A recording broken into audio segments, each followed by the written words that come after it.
પ્રકરણ 1 ભારતનો વારસો। વિદ્યાર્થી મિત્રો, ભારત પ્રાચીન સંસ્કૃતિ ધરાવતો દેશ છે। ભારતના પ્રાચીન ગ્રંથ વિષ્ણુ પુરાણમાં ભારત વિશે ઉત્તરમ યત સમુદ્રસ્ય હિમાદ્રેશ્ચૈવ દક્ષિણમ વર્ષમ તદ ભારત નામ ભારતી યત્ર સંસતિઃ અર્થાત સમુદ્રની ઉત્તરે અને હિમાલયની દક્ષિણે આવેલ સ્થળનું નામ ભારત વર્ષ છે, જેના સંતાનો ભારતીય છે તેમ કહેવાયું છે। ભારતમાં શુભ કાર્ય પ્રસંગે લેવાતા સંકલ્પોમાં ભારત વર્ષ, ભરતખંડ, જંબુદ્વીપ, આર્યાવર્ત વગેરે શબ્દોનો ઉપયોગ થાય છે। પૂર્વ, પશ્ચિમ, દક્ષિણ ત્રણ દિશાઓમાં સમુદ્ર અને ઉત્તર દિશામાં હિમાલયની ગિરિમાળા એવી કુદરતી સીમાઓ ધરાવતો આપણો દેશ છે। આપણા દેશની સમૃદ્ધિથી આકર્ષાઈને અનેક વિદેશી પ્રજાઓ વ્યાપાર કરવા આવી, સ્થાયી થઈ અને ભારતીય સંસ્કૃતિના મહાનદમાં ભળી ગઈ। આ આદાન પ્રદાનની પરસ્પર પ્રક્રિયા દ્વારા દેશમાં અનેક પરિવર્તનો જોવા મળ્યા છે અને એ રીતે એક પેઢીમાંથી બીજી પેઢીમાં આપણા વારસાનું હસ્તાંતરણ થયું અને તેનો સાતત્યપૂર્ણ વિકાસ થયો। ભારતનું સ્થાન અને વિસ્તાર। પ્રાચીન સમયનું ભારત ઘણું વિશાળ હતું અને હાલમાં પણ ભારત વિસ્તારની દ્રષ્ટિએ વિશ્વમાં 7મા ક્રમે અને જનસંખ્યાની દ્રષ્ટિએ બીજું સ્થાન ધરાવે છે। વૈવિધ્યસભર વારસો। ભારત ભૂમિએ આપણને અને વિશ્વને સમૃદ્ધ અને વૈવિધ્યસભર વારસો આપ્યો છે। ભારતીય સંસ્કૃતિ શાંતિપ્રિય અને વેપારી રહી છે। ભારતની સંસ્કૃતિમાંથી સત, ચિત્ત અને આનંદનો અનુભવ પ્રાપ્ત થાય છે। આ ઉપરાંત અહીં આવીને વસેલી ભિન્ન ભિન્ન સંસ્કૃતિ સાથેના આદાન પ્રદાન થકી ભારતીય સંસ્કૃતિ સમૃદ્ધ બની તેણે અપનાવેલ અહિંસા અને શાંતિના મૂલ્યોની આજે વિશ્વભરમાં પ્રશંસા અને સ્વીકાર થયો છે।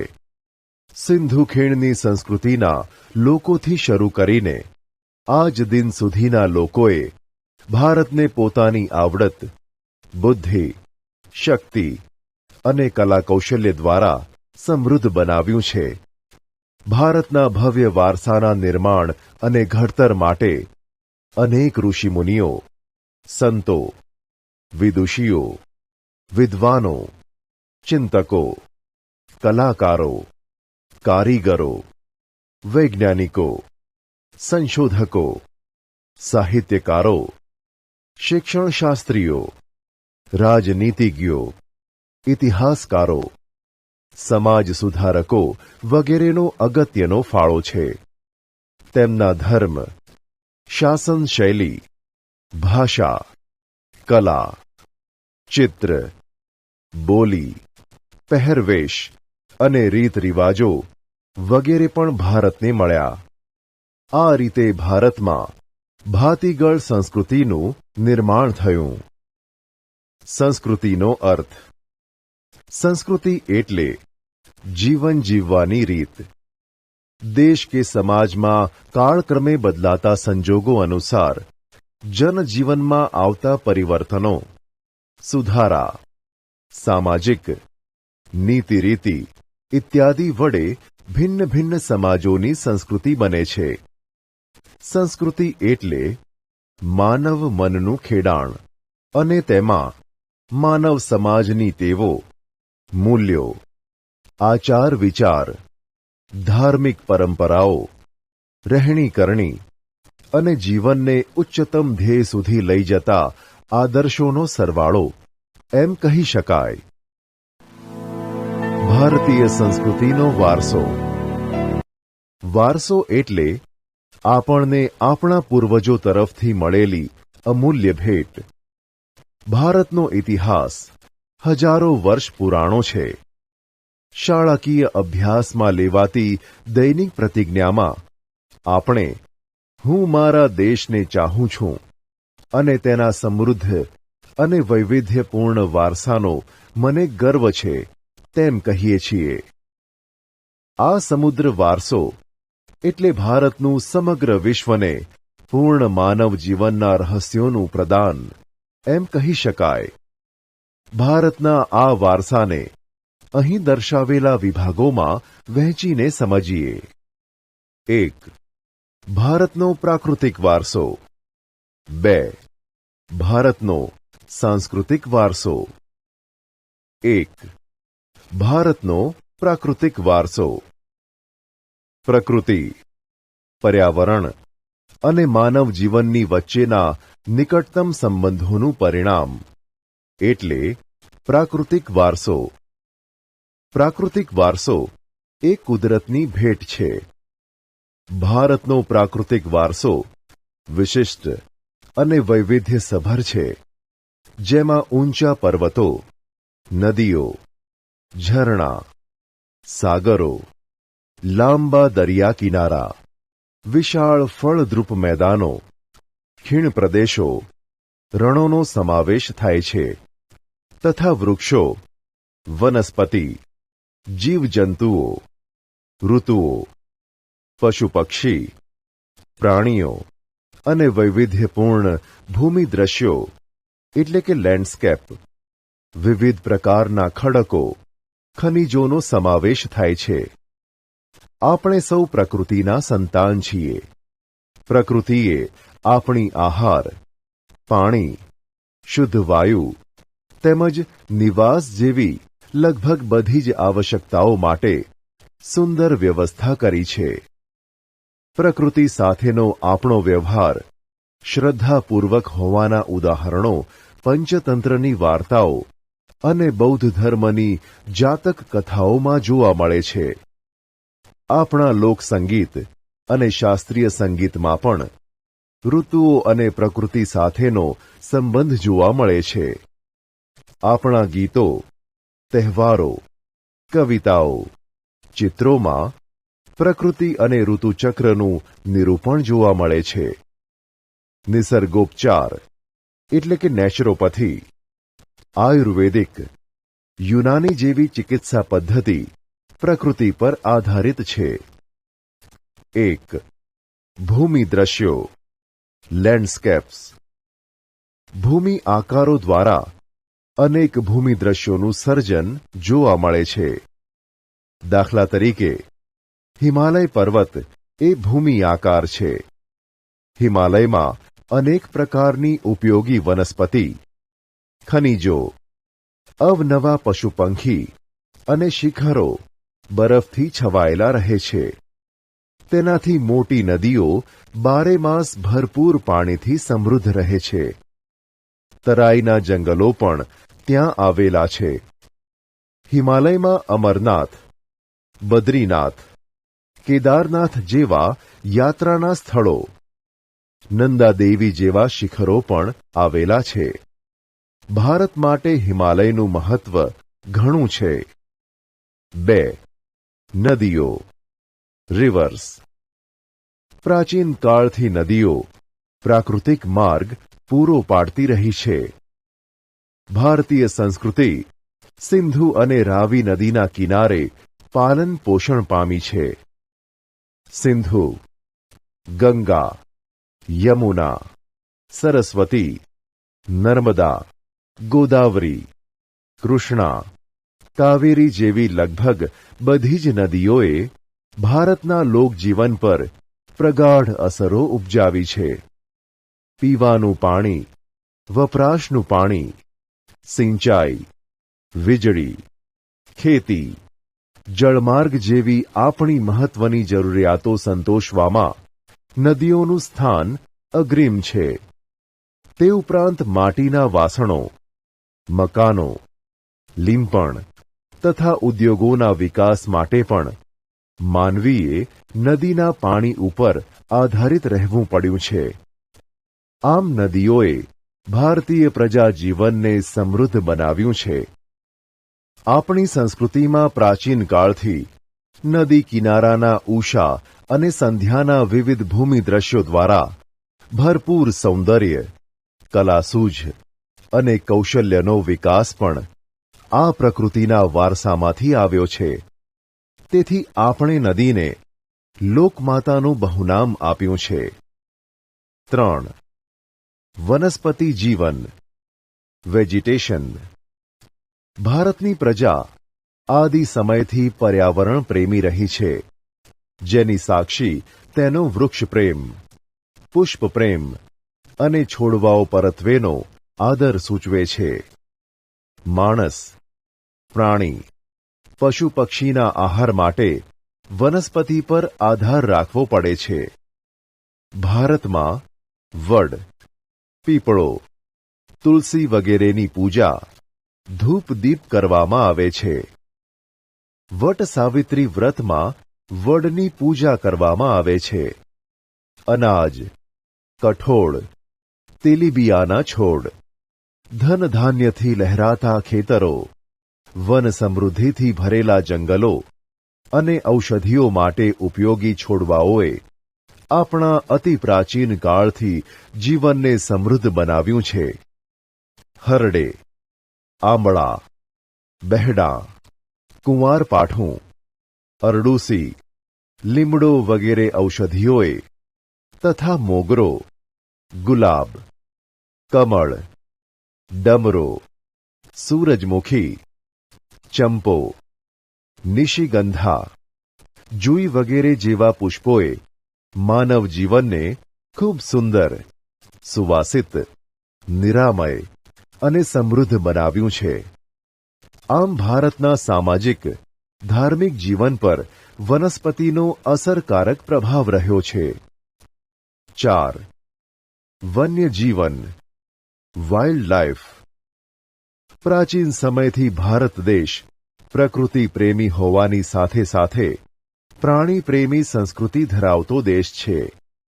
વાઘ, સિંહ, હાથી, ગેંડો, ચિત્તો, શિયાળ, રીંછ, હરણ, રોઝ, સાબર, સસલાં, અજગર, સાપ, નાગ, નોળિયો, ઘો, શાહુડી જેવા અનેક જીવો જોવા મળે છે. વિશ્વમાં એશિયાઈ સિંહો માત્ર ગુજરાતના ગીરના જંગલોમાં જોવા મળે છે. આપણી ધાર્મિક માન્યતાઓમાં લોકોએ કેટલાક વન્ય જીવોને જેવા કે વાઘ, મોર, મગર, ગરુડ વગેરેને દેવદેવીઓના વાહન તરીકે સ્થાન અપાયું છે.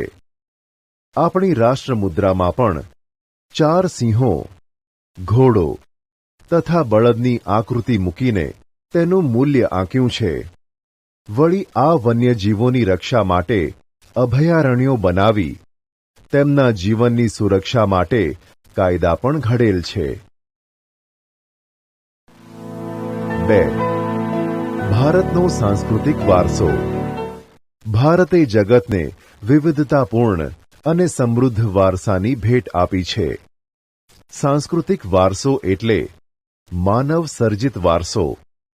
માનવીએ પોતાના કુનેહ, બુદ્ધિ ચાતુર્ય, આવડત અને કલા કૌશલ્ય દ્વારા જે કંઈ પ્રાપ્ત કર્યું કે તેનું સર્જન કર્યું તેને સાંસ્કૃતિક વારસો કહેવાય.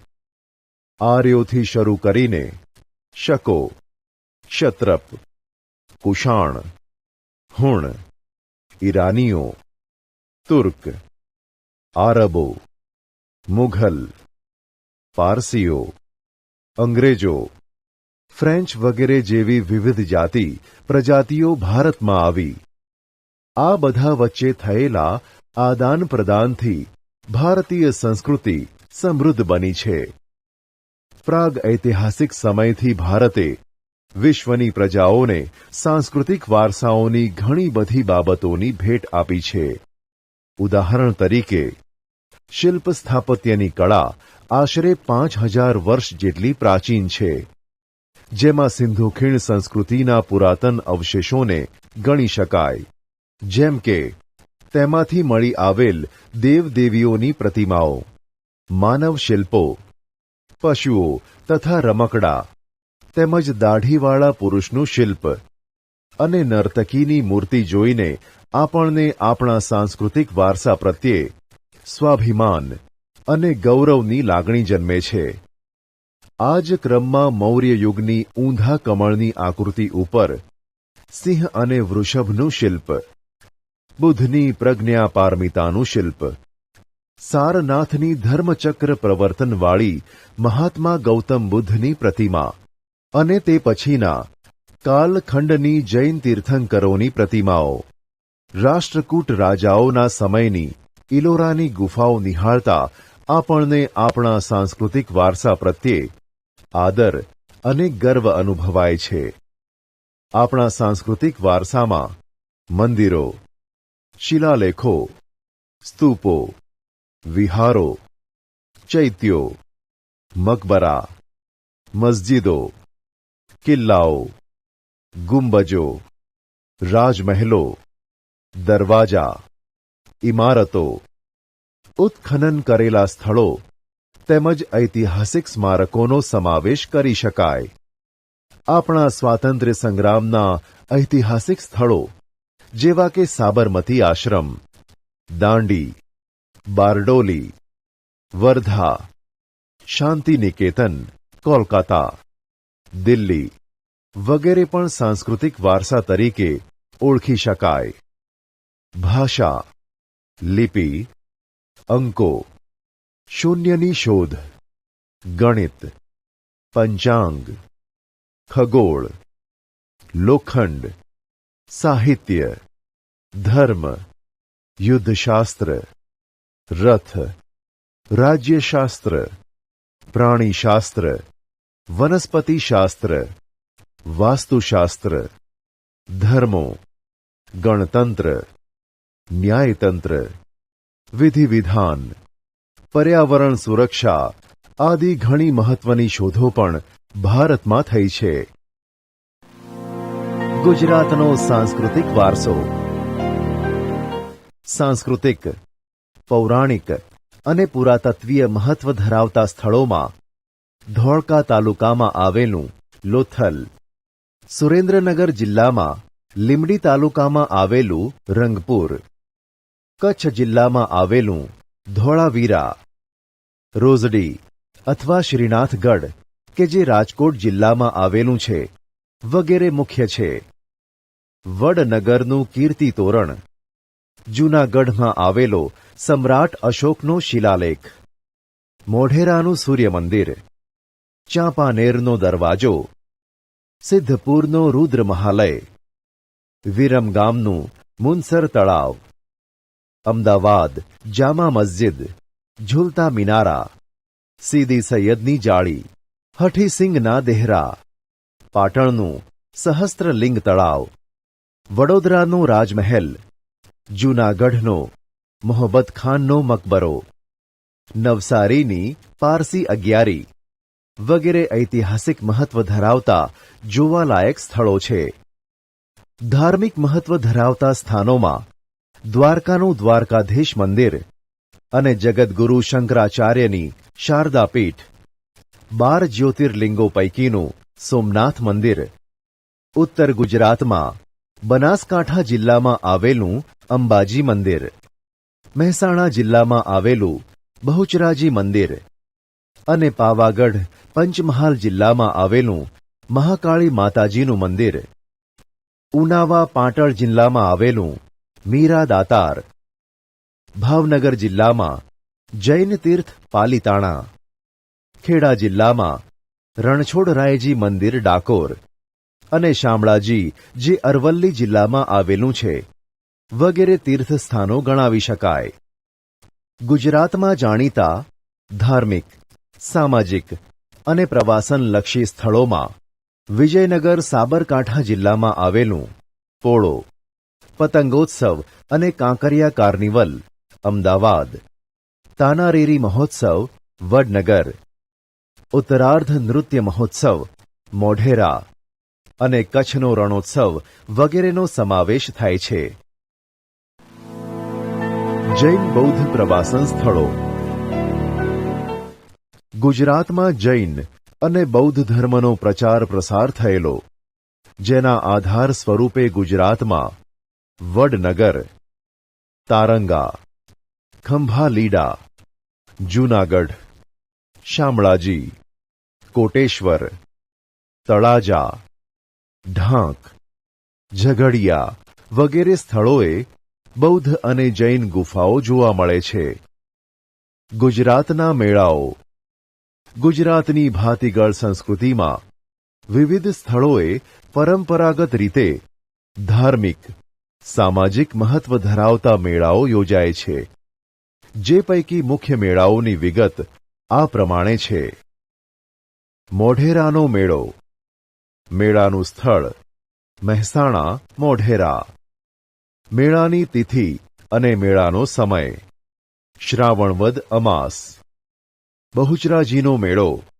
બહુચરાજી પાટણ, ચૈત્ર સુદ પૂનમ. શામળાજીનો કાળિયા ઠાકોરનો મેળો. શામળાજી, અરવલ્લી. કારતક સુદ 11 અમાસ. ભાદરવી પૂનમનો મેળો.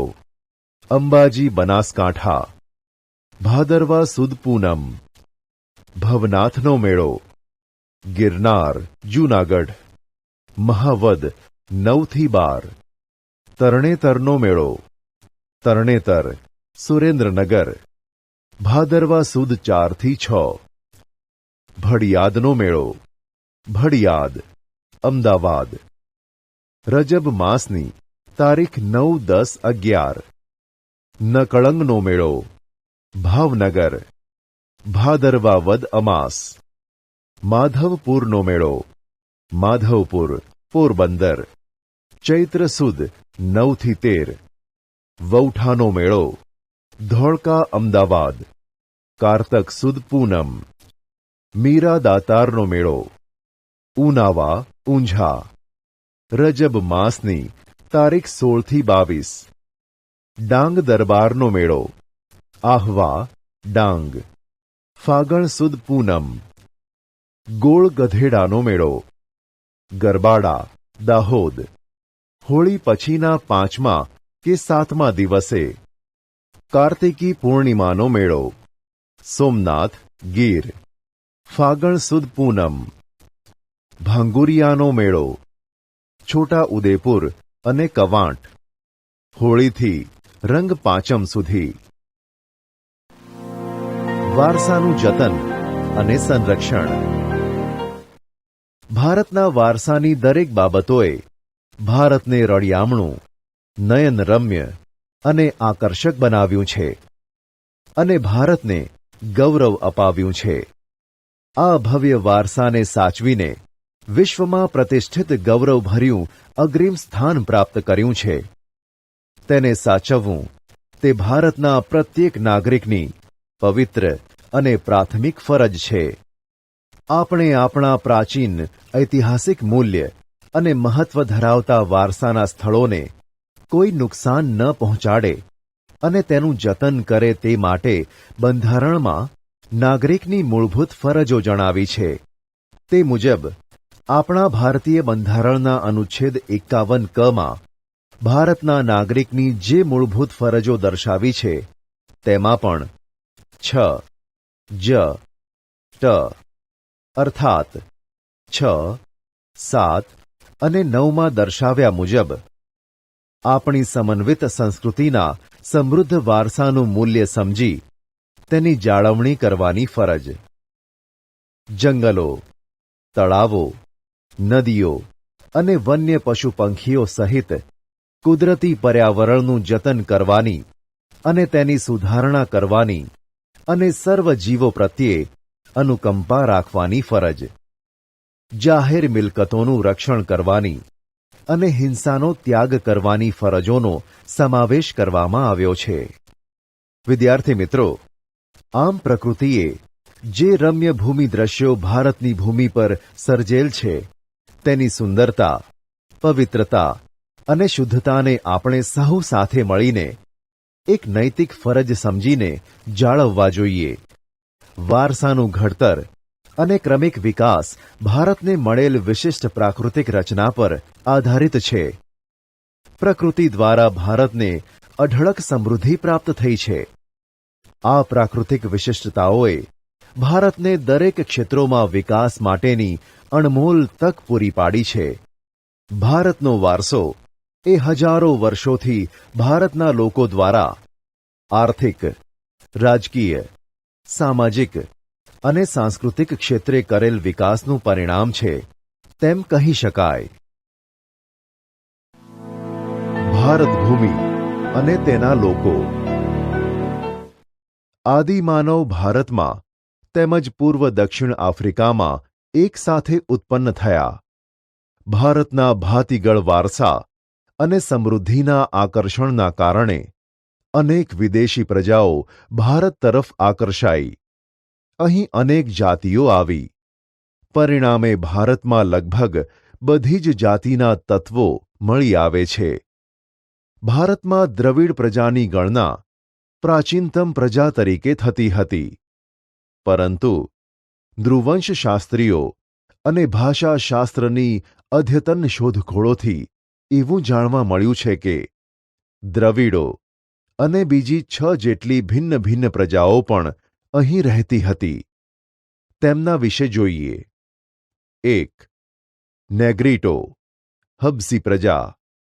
નેગ્રીટો અથવા નિગ્રો જાતિ એટલે કે હબ્સીઓ ભારતના સૌથી પ્રાચીન નિવાસીઓ છે. કેટલાક ઇતિહાસકારોનું માનવું છે કે નેગ્રીટો અથવા નિગ્રો એટલે કે હબ્સીઓ આફ્રિકામાંથી બલુચિસ્તાનના રસ્તે થઈ ભારતમાં આવેલા. તેઓ વર્ણે શ્યામ, 4 થી 5 ફૂટ ઊંચા અને માથે વાંકડિયા વાળ ધરાવતા હતા. 2. ઓસ્ટ્રેલોઇડ, નિષાદ પ્રજા. આ પ્રજા અગ્નિ એશિયામાંથી આવેલી હતી. તેઓનો રંગ શ્યામ, લાંબુ અને પહોળું માથું, ટૂંકું કદ, ચપટું નાક તેમની શારીરિક વિશેષતા હતી. ભારતમાં આવેલા આર્યો તેને નિષાદ કહેતા. ભીલી પ્રજા માટે નિષાદ શબ્દ પ્રયોજવામાં આવતો હતો.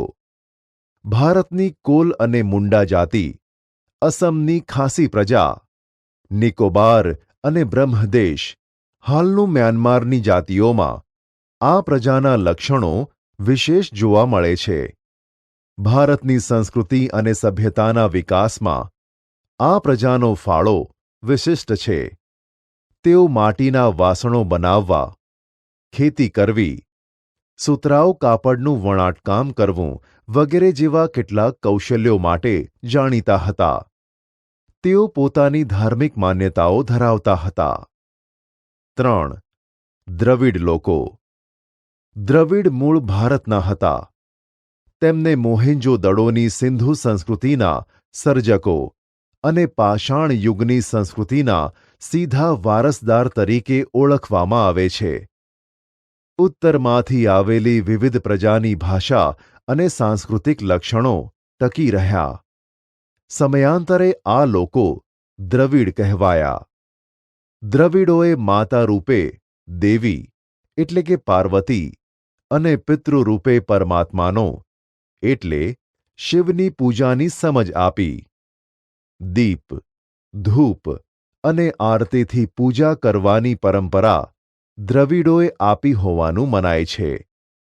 આ ઉપરાંત પ્રકૃતિ પૂજા, પશુ પૂજા વગેરે દ્રવિડોની ભેટ છે. દ્રવિડોના મૂળ દેવો આર્યોએ સ્વીકારી લીધા અને તેમને સંસ્કૃતિના દેવો તરીકે પુનઃસ્થાપ્યા. સમય જતાં ઉત્તરના પ્રચંડ પ્રભાવ હેઠળ દ્રવિડોમાં આર્ય સંસ્કૃતિ ઊંડે સુધી વ્યાપી ગઈ. આંતરજ્ઞાતીય લગ્ન સંબંધો પણ પ્રસર્યા. દ્રવિડોમાં માતૃમૂલક કુટુંબ પ્રથા પ્રચલિત હતી. તેઓએ અવકાશી ગ્રહોના ક્ષેત્રમાં અને વિવિધ કલાઓ જેવી કે કાંતવું વણવું, રંગવું, હોડી તરાપા જેવા ક્ષેત્રોમાં તેમનું વિશેષ પ્રદાન જોવા મળે છે. આર્યોના પ્રભુત્વ બાદ તેઓ દક્ષિણ ભારત તરફ ખસતા ગયા અને ત્યાં સ્થિર થયા. આજે દક્ષિણ ભારતમાં દ્રવિડ કુળની તમિલ, તેલુગુ, કન્નડ અને મલયાલમ જેવી ભાષાઓ બોલતા લોકો વસે છે. પ્રારંભિક તમિલ સાહિત્ય ઉર્મિની અભિવ્યક્તિથી ભરેલું છે. 4. અન્ય પ્રજાઓ. આ ઉપરાંત ભારતમાં મોંગોલોઇડ, અલ્પાઇન, ડિનારિક અને આર્મેનોઇડ પ્રજા પણ હતી. મોંગોલોઇડ. આ પ્રજા ઉત્તર પશ્ચિમ ચીનમાંથી તિબેટમાં થઈ ભારતમાં આવી. તેમણે ઉત્તર આસામ, સિક્કિમ, ભૂતાન, પૂર્વ બંગાળ વગેરેમાં વસવાટ કર્યો. સમય જતાં તેમનું ભારતીયકરણ થયું. આ પ્રજાનો વર્ણ પીળો, ચહેરો ચપટો, ઉપસેલા ગાલ અને બદામ આકારની આંખો જેવા શારીરિક લક્ષણો ધરાવતી હતી. મોંગોલોઇડ લોકો પીળા વર્ણના હોવાથી તે કિરાત તરીકે ઓળખાતા. અલ્પાઇન, ડિનારિક અને આર્મેનોઇડ. આ પ્રજાઓ કે જે મધ્ય એશિયામાંથી આવેલી પ્રજાઓ છે. આ 3 જાતિઓ એક સમાન ભૌતિક ગુણો ધરાવે છે. આ પ્રજાના અંશો ખાસ કરીને મહારાષ્ટ્ર, બંગાળ, ઓડિશા, ગુજરાત અને સૌરાષ્ટ્રમાં વધુ પ્રમાણમાં જોવા મળે છે. 5. આર્યો. ભારતની આર્ય સભ્યતાના નિર્માતાઓ આર્ય એટલે કે નોર્ડિક લોકો હતા. પ્રાચીન કાળમાં હિન્દુઓ આર્ય કહેવાતા. તેઓની મુખ્ય વસ્તી જે પ્રદેશમાં હતી તે પ્રદેશને આર્યાવર્ત નામ અપાયું હતું. પ્રાચીન સમયમાં પ્રથમ આર્ય વસ્તી વાયવ્ય ભારતમાં હતી. ત્યાં 7 મોટી નદીઓ વહેતી હોવાના કારણે તેમણે તેને સપ્તસિંધુ નામ આપ્યું. ઉત્તર વૈદિક કાળમાં આર્યાવર્તનો પૂર્વમાં મિથિલા એટલે કે બિહાર સુધી અને દક્ષિણમાં વિંધ્યાચળ સુધી વિસ્તાર થયો. અન્ય સમકાલીન પ્રજાઓ કરતાં આ વધુ વિકસિત હતા. આર્ય ભરત રાજા કે ભરત જાતિના નામ પરથી આ વિશાળ પ્રદેશ ભરતભૂમિ, ભરતખંડ, ભારત વર્ષ કે ભારત જેવા નામોથી ઓળખાવા લાગ્યો. આર્યો પ્રકૃતિ પ્રેમી હતા. તેઓ વૃક્ષો, પહાડો, સૂર્ય, વાયુ, નદીઓ, વરસાદ વગેરેની પૂજા આરાધના કરતા હતા. તેમણે આ દરેકની સ્તુતિઓ એટલે કે ઋચાઓની રચના કરી હતી. સમય જતાં વેદ પઠન પ્રચલિત બન્યું. સમયાંતરે તેમાંથી ધાર્મિક વિધિઓ શરૂ થઈ અને તે પછી યજ્ઞયાગાદિ ક્રિયાઓ ભારતમાં શરૂ થઈ. ભારતમાં આવેલી વિવિધ પ્રજાઓની સંસ્કૃતિઓના વિશિષ્ટ તત્વો અપનાવી લઈને એક સમન્વયી સંસ્કૃતિનું સર્જન થયું. સમયાંતરે ભારતમાં આવીને વસેલી આ બધી જાતિઓ વચ્ચે લગ્ન સંબંધો દ્વારા પ્રજાઓનું સંમિશ્રણ થતું ગયું. બધાની એક વિશિષ્ટ રહેણીકરણી, અનેક ભાષાઓ, વિચારો, ધાર્મિક માન્યતાઓનો પણ સમન્વય થતો ગયો. આમ પ્રારંભકાળથી જ આપણા દેશમાં એક સમન્વયકારી સંસ્કૃતિનું નિર્માણ થતું રહ્યું, જેણે ભારતને ભવ્ય અને સમૃદ્ધ વારસો આપ્યો. ભારતમાં ભાતીગળ સંસ્કૃતિનો વિકાસ થયો. આ પ્રજાઓ પરસ્પર એટલી ભળી ગઈ કે તેમનું કોઈ સ્વતંત્ર અસ્તિત્વ જ ન રહ્યું, અર્થાત તેમનું ભારતીયકરણ થયું. આ રીતે પ્રાચીન ભારતમાં આવેલી વિવિધ પ્રજાઓના સંમિશ્રણથી ભારતનો સાંસ્કૃતિક વારસો વિવિધતાપૂર્ણ, ભાતીગળ અને સમૃદ્ધ બન્યો.